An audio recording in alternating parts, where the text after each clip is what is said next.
نحمدہ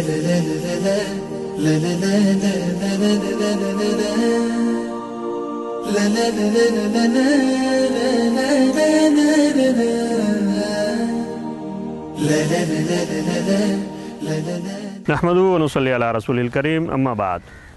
programme ایک کہانی ایک سبق کے ساتھ عبدالخالق ہمدرد آپ کی خدمت میں حاضر ہے۔ ناظرین، آج کے اس پروگرام میں ہم ایک کہانی، ایک واقعہ سنیں گے اور اس کے بعد اس کے اوپر مرتب ہونے والے سبق اور اس سے ملنے والی عبرت کی بات ہوگی۔ زندگی اجداد کا مجموعہ ہے اور اس معاشرے کے اندر سب چیزیں ہماری خواہش کے مطابق نہیں ہوتی، لیکن ہر انسان کی یہ خواہش ضرور ہوتی ہے کہ جو کچھ ہو رہا ہو اس سے اس کو نقصان نہ پہنچے، اور وہ جو کچھ کرنا چاہ رہا ہے دوسرے اس کے ساتھ اس میں تعاون کریں۔ لیکن اس خواہش کو ہم اس وقت تک پروان نہیں چڑھا سکتے اور اس میں کامیابی اس وقت تک نہیں مل سکتی جب تک ہم دوسروں کے بارے میں اپنے رویے کو نہیں بدلتے،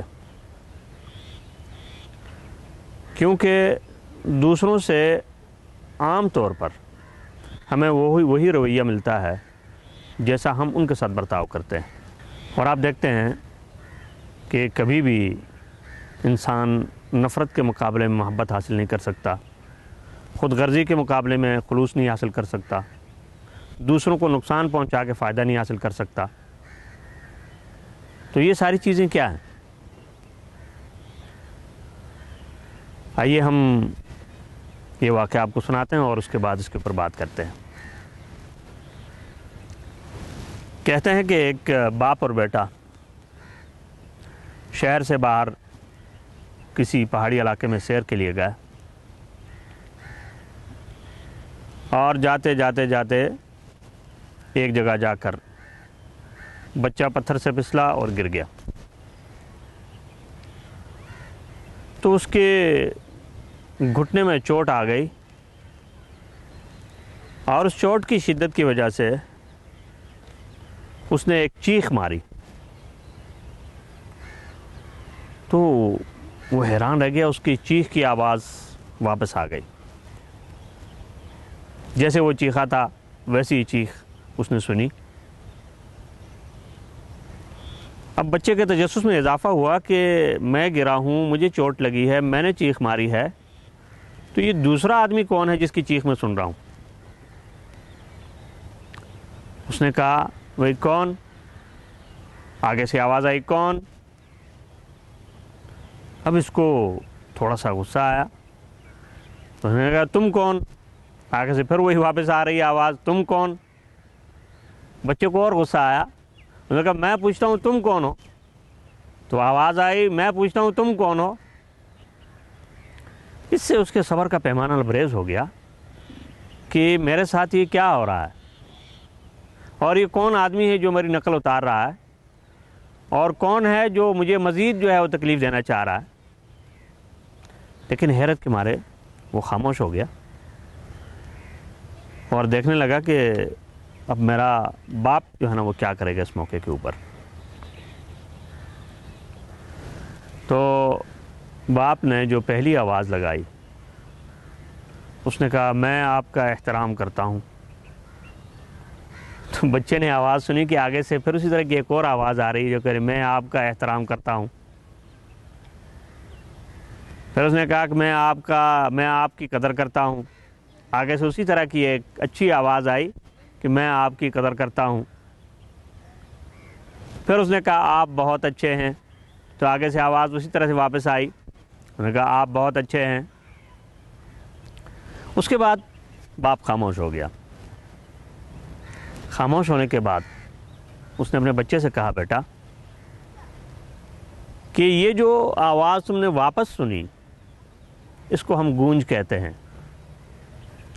کہ پہاڑی مقامات پر پہاڑوں کے سامنے یا کسی بند جگہ پہ جب ہم آواز نکالتے ہیں تو ہماری آواز سامنے کی سطح سے ٹکرا کر واپس آتی ہے۔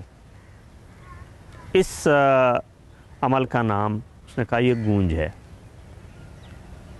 لیکن میں اس سے اگلا سبق آپ کو یہ بتانا چاہتا ہوں کہ یہ گونج نہیں ہے، یہ ہمارے عمل کا رد عمل ہے.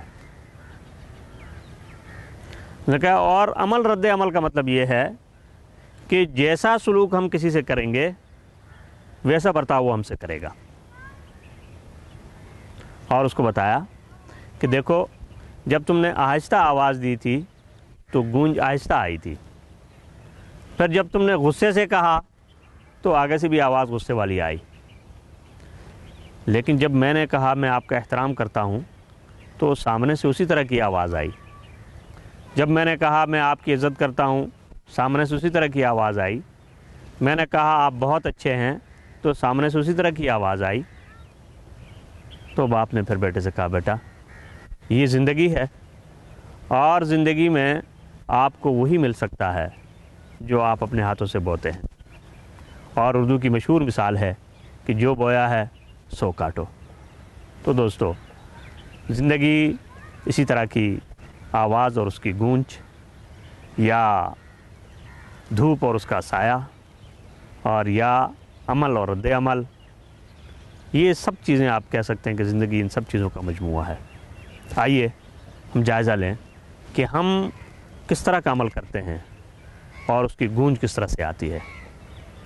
اگر ہمارا عمل اور ہماری آواز درست نہیں ہے تو ہمیں گونج کی درستی پر اور گونج کی کرختگی پر کسی قسم کی تکلیف نہیں ہونی چاہیے.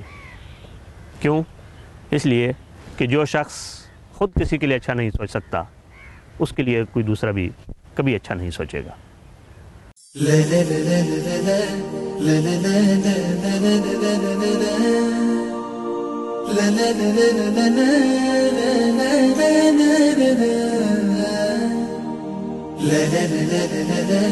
la